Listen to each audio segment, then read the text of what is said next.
આવતા અઠવાડિયે એસ્ટ્રોલોજીના હિસાબે આપણે જોઈએ માર્કેટ કેવું રહેશે તો વીકલી બેસિસ પર તો વધવાનો જ અંદાજ છે.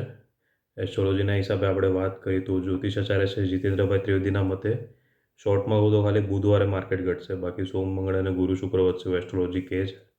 હવે એના ટેકનિકલ રીઝન છે એ હું કહેતો નથી, કારણ કે આપણને બધાને એસ્ટ્રોલોજીની ખબર હોય નહીં. હવે રાશિના હિસાબે વાત કરીએ તો જો તમે ટ્રેડર કે ઇન્વેસ્ટર હો અને તમારી મેષ રાશિ છે એટલે કે અ, લ અને ઈ નામ છે તો તમારું સોમવાર સારું છે, મંગળ બુધ પણ સારા છે, પણ ગુરુ શુક્ર ખરાબ છે એટલે ધ્યાન રાખજો. વૃષભ રાશિ જેમનું નામ બ, વ અને ઉ પરથી ચાલુ થાય છે એમનો ખાલી સોમવાર ખરાબ છે, બાકી આખું અઠવાડિયું સારું છે એટલે શુક્રવાર સુધી સારું છે.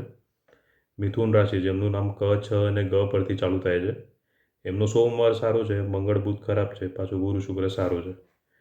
કર્ક રાશિ જેમનું નામ ડ અને હ પરથી છે તો એમનો સોમવાર ખરાબ છે, મંગળ બુધ પાછા સારા છે અને ગુરુ શુક્ર પાછું સારું નથી. સિંહ રાશિ એટલે જેમનું નામ મ અને ટ પરથી ચાલુ થતું હોય તો એમનું સોમવાર સારું છે, મંગળ બુધ ખરાબ છે, પાછું ગુરુ શુક્ર સારું છે. કન્યા રાશિ જેમનું નામ પ, ઠ અને ણ પરથી ચાલુ થતું હોય એમનો સોમવાર ખરાબ છે, મંગળ બુધ સારા છે, પાછા ગુરુ શુક્ર સારા નથી. તુલા રાશિ એટલે જેમનું નામ ર અને ત પરથી ચાલુ થતું હોય એમના સોમથી બુધ બરાબર નથી, પણ ગુરુ શુક્ર પાછા સારા છે.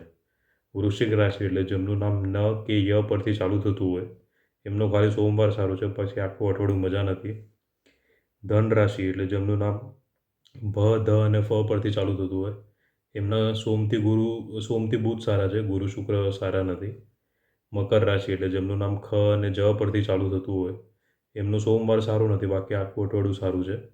અને કુંભ રાશિ એટલે જેમનું નામ ગ, શ, શ અને સ પરથી ચાલુ થતું હોય એમનો ખાલી ગુરુ શુક્ર સારું છે, સોમથી બુધ મજા નથી.